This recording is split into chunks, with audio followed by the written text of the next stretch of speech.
ప్రియమైన వాళ్ళరా, ప్రభువైన యేసుక్రీస్తు నామములో ఈ యొక్క ఉదయకాల సమయాన మీ అందరికీ నాకు హృదయపూర్వక వందనాలు తెలుపుకుంటున్నాను. ఈ రోజంతా కూడా మీరు చేయబోయే విషయాల్లో దేవుని హస్తము మీకు తోడయ్యుండి మీకు చేయాన్ని కలుగు చేయునుగాక. యెహోవా పండుగలలో ప్రభువైన యేసుక్రీస్తు యొక్క శిలువ మరణం అనేటువంటి అంశం మీద మనము దేవుని యొక్క వాక్యాన్ని ధ్యానిస్తున్నామండి. నిన్నటి వరకు మనము ఆ యొక్క పాస్కా పండుగలో యేసుక్రీస్తు యొక్క శిలువ మరణము ఎలాగ చెప్పబడింది అనేటువంటి దాన్ని మనము ధ్యానించుకున్నాం. ఈరోజు ఆ యొక్క యెహోవా పండుగలలో రెండో పండుగ అయినటువంటి పులియని రొట్టెల పండుగ అనేటువంటి ఆ పండుగ గురించి ధ్యానించుకుందామండి. పాస్కా పండుగ ఆబీబ్ నెల అంటే మొదటి నెల 14వ తారీఖు అది వారి ద్వారా అంటే యూదుల ద్వారా పాటించబడుతుంది. ఈ యొక్క పులియని రొట్టెల పండుగ 15వ తారీఖు అంటే మొదటి నెల అయినటువంటి ఆబీబ్ నెల అయినటువంటి 15వ తారీఖులో ఈ యొక్క పులియని రొట్టెల పండుగ పాటించబడుతుంది. ప్రియమైన బిడ్డలారా, ఈ యొక్క పులియని రొట్టెలు వీళ్ళు దాదాపు ఒక వారం వరకు వీరు భుజించాలి అని నిర్గమకాండము 12వ అధ్యాయము 18వ వచనం మనకి సెలవిస్తుందండి.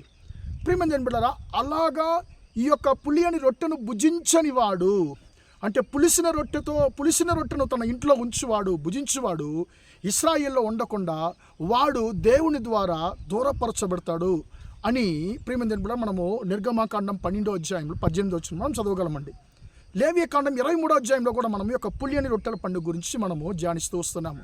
ఈ యొక్క పులియని రొట్టెల పండుగ అంటే అర్థం ఏంటంటే వీరు యొక్క ఒక వారం వరకు వారు ఏం చేస్తారంటే పులియని రొట్టెల్ని వారు మాడ్జా అనేటువంటి పులియని రొట్టెలను మాత్రమే భుజిస్తారు. ప్రియమైన బిడ్డలారా, మొదటి రోజు అంటే 14వ తారీఖు ఆ పులియని రొట్టెలతోటి విందు ఉంటుంది. కానీ మిగిలిన ఒక వారము ఉట్టి పులియని రొట్టెలు మాత్రం వెళ్తున్నారండి.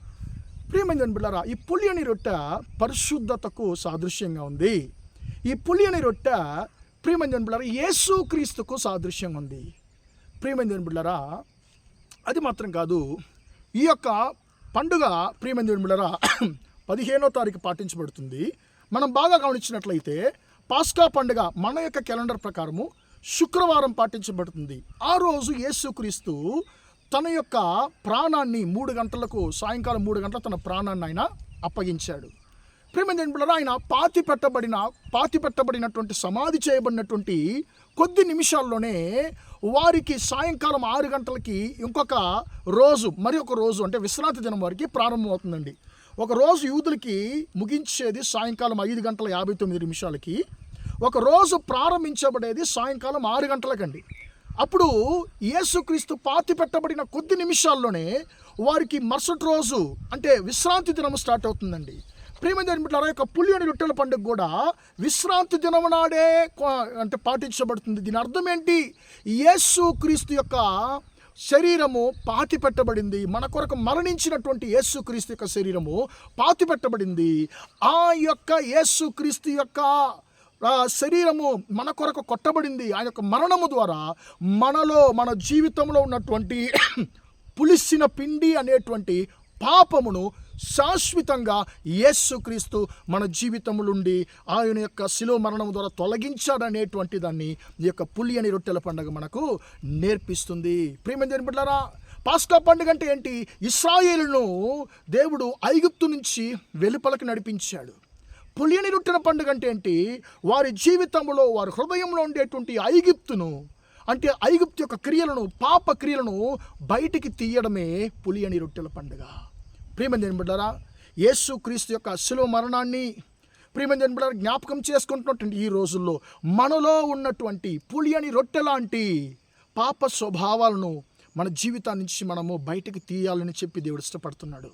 ప్రియమైన బిడ్డలారా, మనము కొత్తగా కొత్తగా మనము కలిగించబడినటువంటి పిండిలాగా మనం ఉన్నామని చెప్పి 1 కొరింథీ 5వ అధ్యాయంలో 7వ వచనంలో పౌలు భక్తుడు అంటున్నాడు. కాబట్టి ఆ పులిపిండిని మీరు దూరపరచండి అని చెప్పి ప్రియమైన దేవుని బిడ్డలారా ఆ పౌలు భక్తుడు అంటున్నాడు. ఆ పులిపిండి అంత మంచి పిండిని కూడా అదంతా కూడా పులియ చేస్తుంది. కాబట్టి మన జీవితంలో మనం ఏదైతే చిన్న పాపం అని చెప్పి అనుకుంటామో ఆ చిన్న పాపాలు మన పెద్ద ఆశీర్వాదాలకి అడ్డుబండలుగా నిలవడానికి అవకాశం ఉంది. కాబట్టి ప్రియులారా, ఈ పులియని రొట్టెల పండుగ మనకు నేర్పించేటువంటి పాఠం ఏంటంటే నీలో ఉండేటువంటి పులిసిన పిండి లాంటి పాప క్రియలను నీ జీవితాన్ని నుంచి బయటికి తీసివేసి వాటిని నీ నుండి శాశ్వతంగా దూరపరచు అని చెప్పి ఈ యొక్క పులియని రొట్టెన పండుగ మనకు నేర్పిస్తుంది. నీలోండి పాపాన్ని దూరపరచడానికే, శాశ్వతంగా దూరపరచడానికి యేసయ్య నీ కొరకు మరణించి పాతిపెట్టబడ్డా అనేటువంటిదా సందేశాన్ని ఈ పులియని రొట్టెన పండుగ మనకు నేర్పిస్తుంది. పస్కా యేసయ్య మన కొరకు మరణించాడని చెప్తుంది.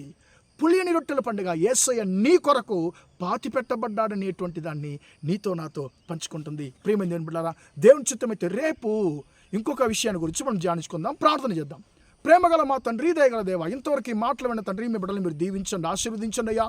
పులియని రొట్టెల పండుగ తండ్రి స్తోత్రం మాకు నేర్పించేటువంటి తండ్రి అయ్యా, స్తోత్రం మర్మాల గురించి తండ్రి స్తోత్రం చూడడానికి, ధ్యానించుకోవడానికి కృప ఇచ్చేస్తానికి స్తోత్రం.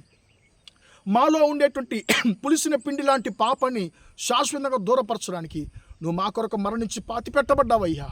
అయ్యా స్తోత్రం, నీ యొక్క కృప చేత తండ్రి, నీ యొక్క సహాయం చేత మాలో ఉన్నటువంటి పులిసిన పిండి లాంటి పాప క్రియలను శాశ్వతంగా మేము దూరపరచుకున్న కృప ఇచ్చేయండి తండ్రి. ఈ రోజంతా కూడా మా సహోదర సహోదరులు చేసే అన్ని విషయాల్లో మీ హస్తం తోడుండి వారికి జయాన్ని కలుగజేయమని యేసయ్య నామములో ప్రార్థిస్తున్నాను తండ్రి.